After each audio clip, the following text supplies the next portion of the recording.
तो आज हम बात करेंगे दोस्तों एंटरप्राइज वैल्यू के बारे में। हम बात करेंगे एंटरप्राइज मल्टीपल क्या चीज़ होता है, कैसे आप इस पर्टिकुलर चीज़ के साथ एक अच्छे कंक्लूजन पे उतर सकते हैं। ये सारी चीज़ें आज आपको इस पे मिलेंगी। सबसे पहले दोस्तों मैं आपको बताता हूँ कि आज की डेट में भी मार्केट में आप किसी भी कंपनी को अगर आप चेक करना चाहोगे तो आपके दिमाग में सबसे पहला पैरामीटर क्या चीज़ आएगा। अगर आप ये देखना चाहो कि वो कंपनी की वैल्यू कितनी ह्यूमंगस या कितनी ह्यूज आपको लगती है, what is that one perspective which you will surely consider. सबसे पहले आपके दिमाग में आएगा दोस्तों मार्केट कैपिटलाइजेशन। स्टॉक मार्केट पे उस कंपनी का ओवरऑल मार्केट कैपिटलाइजेशन, उसका इक्विटी से रिलेटेड क्या निकल कर आ रहा है। And this is probably the most common thing which each one of us would do, right? I am no exception into it. Now I will give you a perspective here. सबसे पहले why and what is the requirement of enterprise value जो कि इस point में उतरेगा while considering the same in comparison to market capitalization। दोस्तों market capitalisation अधूरी picture आपको दिखाता है। आप किसी भी एक अच्छी कंपनी की बैलेंस शीट को उठाएंगे, आप उसको देखेंगे और आप चाहोगे स्टॉक मार्केट पे जानने के लिए कि आज की डेट में इसका मार्केट कैपिटलाइजेशन क्या चल रहा है। So in order to calculate that market capitalisation what you need to do is just simply उसके नंबर ऑफ आउटस्टैंडिंग शेयर्स जो भी इक्विटी मार्केट में अवेलेबल है, you will multiply the same with the current market price which is going against one particular share of that company and you will get the market capitalisation. But ये जो चीज होगी ये सिर्फ और सिर्फ इक्विटी से कंसर्न होगी। अगर एक टेक ओवर के पर्सपेक्टिव से अगर आपको एक कंपनी की वैल्यूएशन निकालनी है then this will remain inadequate. ये काफी नहीं होगा।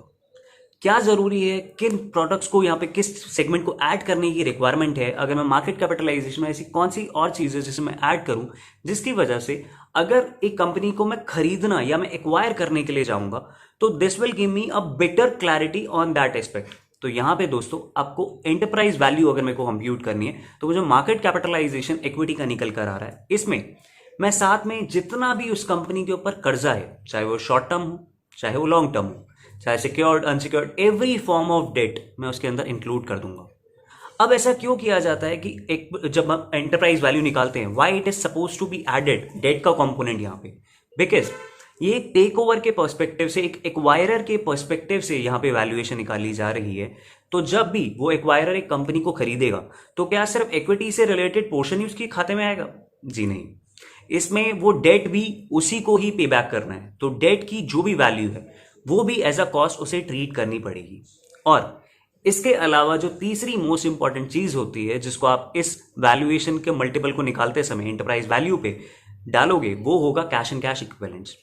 जब आप कंपनी खरीदोगे, एक्वायर करोगे, तो उस कंपनी में जितना भी कैश एंड कैश इक्विवेलेंट होगा वो भी तो आप ही के खेमे में आएगा, वो भी आप ही का हिस्सा बनेगा।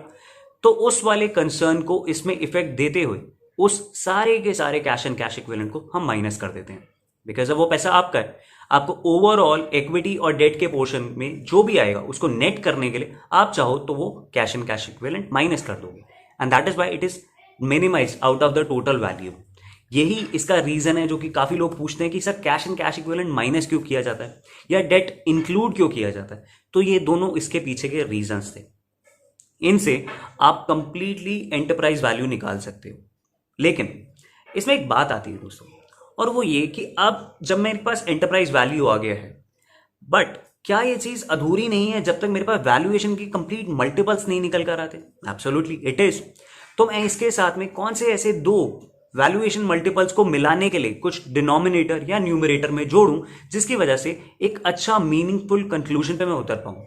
तो दोस्तों जब एंटरप्राइज वैल्यू को मैं डिवाइड करूंगा EBITDA यानी कि earnings before interest, taxation, depreciation and amortisation, इन सब के बाद अगर मैं उसको डिवाइड कर देता हूं तो यहां पे EV टू एबिटा का मल्टीपल निकल कर आएगा। अब ये एक बहुत अच्छी चीज जो आपको दिमाग में रखनी है, जब भी आप दो कंपनीज को कंपेयर कर रहे हो तो EV टू एबिटा का मल्टीपल जितना कम होगा उतना बेटर। उतना मतलब सिंपल है कि वो कंपनी उतनी ज्यादा अंडर वैल्यूड है। एबिटा का मल्टीपल आपको जब भी निकालना हो तो उसको बहुत सिंपल तरीके से आप निकाल सकते हो। आपका जितना भी टोटल अमाउंट ऑफ इनकम है उसमें से आप सारे के सारे एक्सपेंसेस को माइनस कर दो, आपके पास नेट अर्निंग्स आ जाएगी। उसमें आपको ऐड करने की जरूरत है वापस से interest, taxation, depreciation and amortisation का। जैसे ही आप ये ऐड बैक कर दोगे आपके पास एबिटा का वैल्यू तैयार खड़ा होगा। अब ऐसे में बहुत सारे लोग एक चीज मुझसे पूछते हैं कि सर पी रेशो के मल्टीपल से ईवी मल्टीपल क्यों बेटर है एंटरप्राइज, ये मल्टीपल जो निकल कर आता है, why is it better than that? Reason है दोस्तों, बेसिकली 3 मेजर रीजन है। आपको किन किन जगहों पे इस पर्टिकुलर मल्टीपल को यूज करना है in comparison to P ratio, जहां रिजल्ट बेटर आएगा, वो आपको 3 जगह हैं।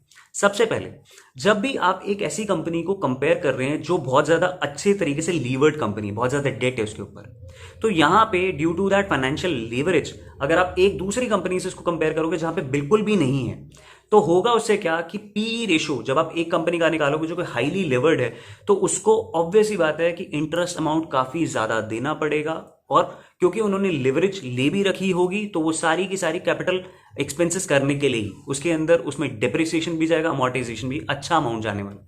तो वहां पे जब ये दो भिन्न किस्म की कंपनीज को आप कंपेयर करते हैं, तो वहां पे पी रेशो आपको उतना बेहतरीन रिजल्ट नहीं दे पाता है जितना कि ईवी टू एबिटा मल्टीपल आपको दे पाएगा।